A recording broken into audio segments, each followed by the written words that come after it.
आसमान से आग बरस रही थी। गर्मी की दोपहर थी और सड़क की जमीन से ऐसी गर्मी उठ रही थी कि लगता था जैसे जमीन के नीचे से कोई अंगारों का दरिया बह रहा हो।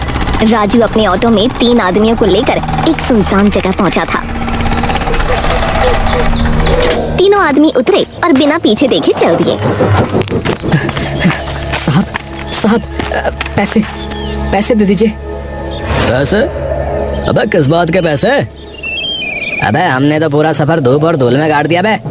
पैसे तो तुझे देना चाहिए जो तूने हमें जिलाया।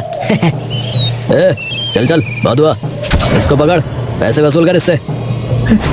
अरे साहब ऐसा मत कीजिए साहब, दिन भर की कमाई है, बच्चों के लिए रोटी का सवाल है। नाटक मत कर, चल पैसे निकाल चल। तीनों पैसे लूटकर बदमाशों की तरह हंसते हुए गली में गायब हो जाते हैं। राजू वहीं खड़ा रह गया। उसकी कमीज पसीने से ऐसी भीगी थी जैसे अभी किसी कुएं से निकाली हो। ये कैसा न्याय है प्रभु, गरीब की कमाई पर यूं ही डाका डाल दिया। हाय रे किस्मत। एक तो राजू की गरीबी, फिर ये लूट और अब ऊपर से ये गर्मी। बेचारा बेहाल था। शाम हुई तो राजू ने ऑटो घर की ओर मोड़ा। राजू का घर छोटा सा, तंग सा, टीन की छत जिसने दिन भर की धूप पीकर अब आग उगलनी शुरू कर दी थी। घर के अंदर ऐसा लगता था जैसे किसी भट्टी में बैठे हों। वाह, आ गए मालिक, दिखाओ कितना कमाया आज। ये है थोड़ा सा। हाय राम, यही कमाया दिन भर ऑटो चलाते हो या मटर गश्ती करते हो? शांति, सुन तो, अरे बहुत गर्मी थी, सवारियां निकली ही नहीं, लू इतनी तेज थी कि। चुप रहो, रोज रोज यही बहाना, गर्मी है, लू है, सवारियां नहीं है। देखो पड़ोस वाले कितना कमा लेते हैं और तुम दिन भर घूमकर ये 4 पैसे लेकर आए। राजू दीवार के सहारे झुक गया। तभी एक परी आई, उनकी बेटी पार्वती। उसके हाथ में स्टील का गिलास था जिसमें ठंडा पानी था। पापा, ये पानी पी लो, बहुत गर्मी लगी होगी। अरे प्यारी गुड़िया। पापा बैठ जाओ, मैं पंखा झेलती हूँ। बेटी, तू ही तो मेरी जिंदगी में ठंडक है। इस चलती दुनिया में बस तू ही तो मेरी छांव है रे। पापा, कल से मैं भी आपके साथ चलूंगी, ऑटो में बैठूंगी, आपका पंखा झेलूंगी। नहीं बेटी, तू तो पढ़ेगी, बड़ी होगी और कलेक्टर बनेगी। इस बार तेरा हाई स्कूल है ना? जी पापा। सपने मत दिखा बच्ची को, पहले रोटी का इंतजाम करो। हाँ, ठीक है। रात गहरी हो गई। टीन की छत ने दिन भर की गर्मी अब उगलनी शुरू कर दी थी। हे भगवान, इतनी गर्मी क्यों दे रखी है? गरीब की ये दशा कब तक देखोगे? बस एक दिन की राहत, एक दिन का चैन दे दो। राजू, सुबह जल्दी उठना, अगर कल कमाया नहीं तो देख लेना। सूरज भी आराम कर लेता है पर मेरी शांति नहीं करती। सुबह हुई। उगते सूरज ने फिर से अपनी आग बिखेरनी शुरू कर दी। राजू ने पार्वती को गले लगाया और ऑटो की तरफ बढ़ गया। पापा जल्दी आना और गर्मी में पानी पीते रहना। हाँ बेटा, आज खूब कमाऊंगा, तेरे लिए कुछ लाऊंगा। लेकिन किस्मत को कुछ और ही मंजूर था। दोपहर ढलते ढलते सूरज ने अपनी पूरी ताकत झोंक दी। राजू की आंखें चौंधिया गईं। पलक झपकते ही सामने से आती बाइक से टकरा गया। अरे पागल, अंधा है क्या? है? किधर देखकर चला रहा है? माफ करो भाई साहब, माफ कर दो। अबे देख ले, मेरी बाइक का क्या हाल किया देख। भाई साहब, गरीब आदमी हूँ, मरम्मत के पैसे नहीं है, अपनी गलती है मानता हूँ, लेकिन बस यूं ही जाने दो। अच्छा, जाने दूं? देख, बाइक का पूरा पेंट खरोच खा गया। मैं भी जाने वाला नहीं हूँ, पैसे लेकर ही जाऊंगा। भाई साहब देख लो, पूरे दिन की कमाई ये है, मुश्किल से 50 रुपए हैं, ये ले लो और मुझे माफ कर दो। बाइक सवार चला गया। राजू वहीं खड़ा रह गया। ऑटो का शीशा पूरी तरह टूट चुका था। उसके पास उसे ठीक कराने के पैसे नहीं थे। उसने ऑटो स्टार्ट किया और धूप में निकल पड़ा। अब तो लू और धूल सीधे मुंह पे पड़ेगी, पर क्या करूं, बिना कमाए तो चलेगा नहीं। घर में भूखी पत्नी और बेटी है। चल जाऊंगा और चलूंगा। अब सवारियां ऑटो देखती, शीशा न होने पर मुंह बनाती और आगे बढ़ जाती। अरे भाई, ऑटो का शीशा तो टूटा हुआ है, लू और धूल अंदर आएगी। नहीं, हम नहीं बैठेंगे भैया। यार, ये तो तंदूर है, बिना शीशे के कैसे बैठे? काफी देर बाद एक सवारी मिली। एक बूढ़ा आदमी, लाचार सा, और ऐसे ही बस एक दो और। फिर एक दिन एक आदमी मिला। अब कहाँ चलना है भाई साहब? भाई बहुत दूर जाना है, शहर से बाहर 50 किलोमीटर। 50 किलोमीटर इतनी गर्मी में? सवारी मजबूरी है भाई, जाना ही पड़ेगा। मैं तुझे अच्छे पैसे दूंगा, 500 700 जितना मांगेगा उतना दे दूंगा। राजू ने अपने शरीर की तरफ देखा। हाथ पैर दर्द से चूर थे, पर दिमाग में एक बात कौन गई। 500 रुपए? इतने पैसे तो कई दिन में भी नहीं मिलते। चलो भाई साहब बैठ जाओ, चलते हैं। राजू ने ऑटो स्टार्ट किया। रास्ता बहुत लंबा था। आंखों में धूल और धुएं ने आग लगा दी। होंठ फट गए, गला सूख गया, पर वो चलता रहा। आखिरकार वो मंजिल पर पहुंच गया। भाई बहुत बहुत धन्यवाद, तूने मेरी मदद कर दी। ये ले 800 रुपये रख ले। भाई साहब इतने ज्यादा? मैंने तो 500 ही मांगे थे। अरे कोई ना, रख ले रख ले। भगवान तुम्हारा भला करे। राम राम। उसने ऑटो वापसी की ओर मोड़ दिया, पर तभी एक तेज आवाज आई, पटाखे जैसी। राजू ने ऑटो रोका, नीचे उतरकर देखा। अरे अरे भगवान, टायर पंक्चर। अरे ऐसे वक्त पर यह मुसीबत। यहाँ तो अब कोई मैकेनिक भी नहीं है, अब क्या करूँ? उसने जैसे तैसे ऑटो को धक्का देना शुरू किया। उसकी हालत बिगड़ने लगी। कोई है? अरे भैया कोई है? अरे पानी, अरे पानी दे दो कोई, मर जाऊंगा। हाय राम, अब तो बस आप ही सहारा हो भगवान। यहाँ तो कोई किसी की मदद भी नहीं करता। कई घंटों बाद किसी तरह वो एक छोटे से मैकेनिक की दुकान पर पहुंचा। सूरज डूब चुका था। पंक्चर हो गया भाई, ठीक कर दो। कितने पैसे लगेंगे? हाँ भैया 100 रुपये लगेंगे। तो अब तो रात हो गई, कल सुबह कर दो क्या? नहीं भाई, आज ही कर दो, घर जाना है। ये लो पैसे, जल्दी करो जरा। मैकेनिक ने पंक्चर ठीक किया और राजू ने ऑटो घर की तरफ दौड़ाया। भूख, प्यास, थकान, बुखार सब एक साथ उस पर टूट पड़े। आखिरकार वो घर पहुंचा। शांति, दरवाजा खोलो, मैं आ गया हूँ। अब क्यों आए हो? पता है कितनी देर हो गई? अरे अरे सुन तो, दूर की सवारी मिली थी, पैसे मिल गए अच्छे। पार्वती की फीस भर दूंगा। रास्ते में पंक्चर हो गया था इसीलिए। मुझे कुछ नहीं सुनना। अब आने की क्या जरूरत थी? रात भर बाहर ही सोना। मैंने दरवाजा नहीं खोलना। अरे शांति, मैं हाथ जोड़ता हूँ, बहुत थक गया हूँ। सिर दर्द कर रहा है, बुखार लग रहा है। जो करना है करो बाहर, मुझे नहीं खोलना दरवाजा। रात भर सीख लो कि समय पर घर आना चाहिए। राजू वहीं खड़ा रह गया। अंदर लाइट भी बंद हो गई। मजबूरन वो अपने ऑटो में ही लेट गया, पर ऑटो 3 तरफ से खुला था। अरे अरे हाय रे किस्मत, आदमी दिन भर चलता है, मरता है, और रात को आकर ऑटो में सोता है। अरे ये कैसा घर है भला, और ये कैसी पत्नी है। एक तो ऐसी हालत, ऊपर से मच्छरों का आतंक। ये मच्छर भी जान नहीं लेंगे तो चैन नहीं लेंगे। रात भर यही सिलसिला चलता रहा। कभी मच्छर काटते, कभी प्यास से नींद खुल जाती, कभी गर्मी में पसीना बहता। सुबह हुई, सूरज ने फिर से आग बरसानी शुरू कर दी। शांति ने दरवाजा खोला, राजू अंदर गया। वाह, रात भर ऑटो में सोने का मजा आया। शांति, मेरा सिर घूम रहा है, ठंड लग रही है और शरीर जल रहा है। इतना तेज बुखार? हाय राम। कल दोपहर से ही तबीयत खराब थी, रास्ते में पानी नहीं मिला, धूप में जलता रहा, लू लग गई लगता है। पापा, आपको बहुत बुखार है, आज आप आराम करो, मैं आपको दवा ला दूं। नहीं नहीं, ठीक हो जाऊंगा, बस थोड़ा आराम कर लूं। राजू लेट गया। उसका पूरा शरीर जल रहा था, पर अभी 1 ही घंटा हुआ होगा कि तभी शांति की आवाज ने उसकी नींद तोड़ दी। राजू उठो, अब कितना सोओगे? आज कमाने नहीं जाओगे क्या? अरे शांति, अरे अभी तो बुखार है, खड़ा होना मुश्किल हो रहा है, आराम कर लेने दे। अरे कल चला जाऊंगा। कल कल कल? कब तक कल करोगे? आज जाओगे तभी कल का इंतजाम होगा। जल्दी उठो और निकलो। मम्मा, प्लीज पापा को मत भेजो, उन्हें बहुत बुखार है, मैं नहीं खाऊंगी, मैं भूखी रहूंगी, पर पापा को मत भेजो। चुप रह, तुझे क्या पता गरीबी क्या होती है? जा अपना मुंह धो और स्कूल जाने की तैयारी कर। और तुम सुन रहे हो? उठो और निकलो, वरना देख लेना। अरे अरे ठीक है, जा रहा हूँ। राजू ने ऑटो स्टार्ट किया। सुबह की धूप अब तेज होने लगी थी। उसका सिर भन्ना रहा था, आंखों के आगे अंधेरा छा रहा था, पर वो चलता रहा।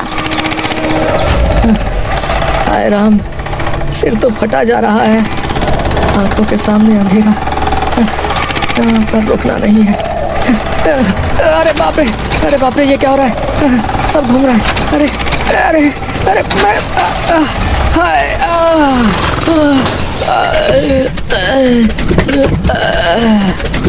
तभी ऑटो पलट गया। राजू का सिर स्टीयरिंग से टकराया, उसके माथे से खून बहने लगा, हाथ पैर छिल गए, ऑटो का अगला हिस्सा बुरी तरह टूट गया। राजू बेहोश पड़ा था। आसपास से लोग दौड़े आए। अरे अरे अरे, कोई आदमी को बचाओ भैया! अब भैया जल्दी करो, निकालो उसे। किसी तरह लोगों ने राजू को बेहोशी की हालत में ऑटो से बाहर निकाला। उसके सिर पर गहरा जख्म था, शरीर पर चोटों के निशान, और ऑटो बुरी तरह टूट चुका था। अरे भाई, ओ भाई साहब, हो! अरे भैया होश में आओ! अरे अरे, तुम्हारा घर कहाँ भैया? पार्वती बेटा, पापा आ गए। पानी। एक आदमी ने उसे पहचान लिया। लोगों ने राजू को उठाया और उसके घर पहुंचाया। हाय हाय, ये क्या हुआ? राजू, तुम्हें क्या हो गया? हाय, ये खून, ये चोटें, अरे बोलो ना क्या हुआ? बहन, एक्सीडेंट हो गया, सड़क किनारे खंती में पलट गया। हम लोग इसे अस्पताल ले जाना चाहते थे, पर ये बेहोशी में आपका नाम ले रहा था, इसलिए यहाँ ले आए। हाय मेरा राजू, तुम्हें मैंने भेजा था, मेरी वजह से। राजू को अंदर लिटाया गया। शांति ने उसके सर पर पट्टी बांधी। तभी उसकी नजर पार्वती पर पड़ी। पार्वती बिल्कुल सुस्त पड़ी थी, उसका चेहरा लाल था। शांति ने हाथ लगाया तो चौंक गई। हाय, पार्वती को भी तेज बुखार है, ये तो जल रही है, कब से ऐसी है? मम्मा, मुझे बहुत गर्मी लग रही है, सिर दर्द कर रहा है। पापा कहाँ है? बेटा, पापा आ गए हैं, तुम दोनों की ये हालत, हाय रे किस्मत। राजू को धीरे धीरे होश आया। उसने पार्वती को देखा, उसकी बेटी बुखार से तप रही थी। देखो इस घर को, ये टीन की छत दिन भर आग उगलती है, ये पंखा सिर्फ गर्म हवा देता है, न कूलर है, न पंखा ठीक है, न छत ठीक है, हम लोग जलकर मर जाएंगे यहाँ। अरे शांति, अरे बस करो, अरे थोड़ी देर के लिए चुप हो जाओ बस। अरे मेरी हालत देखो, बच्ची की हालत देखो। ये कहकर राजू ने बड़ी मुश्किल से खुद को उठाया। उसका सर दर्द से फट रहा था, चोटें तड़पा रही थीं, पर उसके पास और कोई चारा नहीं था। वो सीधा पड़ोसी मोहन के दरवाजे पर जा पहुंचा। अरे राजू भाई, तुम्हारी ये हालत, अरे क्या हुआ भैया, अंदर आओ। अरे मोहन भाई, ऑटो का एक्सीडेंट हो गया है, पार्वती को तेज बुखार है, मेरे पास जो है इलाज के पैसे नहीं हैं भैया, अगर कुछ पैसों का इंतजाम हो जाता तो जैसे भी बन सके दे दो भैया, लौटा दूंगा। अरे रो मत भाई, अरे ये लो 200 रुपए, अभी इतना ही है। अच्छा, पहले दवा वगैरह ले आओ, फिर उसके बाद अपना इलाज वगैरह कराओ। भगवान तुम्हारा भला करे मोहन भाई, लौटा दूंगा, जल्दी लौटा दूंगा भाई। राजू ने दवा ली, पार्वती को दवा खिलाई, अपने सिर पर मरहम लगाया, पर ऑटो के बिना कमाई कैसे होगी? अगले दिन सुबह होते ही वो मैकेनिक के पास पहुंच गया। अरे भैया, जरा मेरा ऑटो ठीक कर दो, मैं बहुत मुसीबत में हूँ, बेटी बीमार है, कमाई बंद है। भैया राजू भाई, दुख तो है मुझे तुम्हारे पे, पर मैं भी क्या करूँ भाई, माल का सौदा है, पार्ट्स लाने पड़ते हैं, पैसे वैसे देने पड़ते हैं, अब बिना पैसे के कैसे ठीक कर दूँ बताओ? अब या तो फिर भैया कुछ गिरवी वगैरह रख दो। अरे भाई गिरवी, अरे मेरे पास क्या है रे, एक टूटा फूटा घर है और कुछ नहीं है। अरे भैया फिर मैं क्या ही कर पाऊंगा, मुझे माफ करो भैया। राजू की आंखों से आंसू बहने लगे। तभी उसे याद आई वो छोटी सी अंगूठी जो पार्वती के पैदा होने पर उसने बनवाई थी। राजू वो अंगूठी ले आया। ये लो, ये मेरी बेटी की चांदी की अंगूठी है, मेरे पास इसके सिवा कुछ नहीं है, ये गिरवी रखो, बस मेरा ऑटो ठीक कर दो भैया। ठीक है भैया, इससे काम चल जाएगा, अभी करता हूँ काम। ऑटो ठीक हो गया। राजू ने फिर से ऑटो चलाना शुरू किया। इस बार किस्मत ने साथ दिया, कुछ दिन अच्छी कमाई हुई। वो खुशी खुशी एक दिन घर लौटा, पर घर में सन्नाटा था, अंधेरा था, कोई भी नहीं था। शांति, पार्वती, अरे कहाँ हो? अरे मैं आ गया। अरे अरे देखो आज अच्छी कमाई हुई है, तुम्हारे लिए कुछ लाया हूँ भाई। वो बाहर भागता है, पड़ोसी मोहन के दरवाजे पर जाता है। मोहन भाई, मोहन भाई, शांति और पार्वती कहाँ है? घर पर नहीं है? अरे राजू भाई, शांति जो है वो मायके चली गई। बोली जब तक कूलर नहीं होगा, छत नहीं ठीक होगी और रोज का खाना पक्का नहीं होगा, वो वापस नहीं आएगी, ऐसा बोल के गई है। राजू के पैरों तले जमीन खिसक गई। उसने तुरंत ऑटो उठाया और ससुराल की तरफ भागा। अरे शांति, वापस चलो। पार्वती आओ, मैं सब कुछ ठीक कर दूंगा, कूलर ला दूंगा, छत ठीक करा दूंगा, बस वापस चलो। राजू, मैं साफ कह चुकी हूँ, जब तक ये तीनों चीजें नहीं होंगी मैं वापस नहीं आऊंगी। तुम मुझे जानते हो, मैं अपनी बात की पक्की हूँ। जाओ पहले इंतजाम करो, फिर हमें लेने आना। शांति, पार्वती को तो भेज दे, वो मेरे बिना नहीं रह सकती।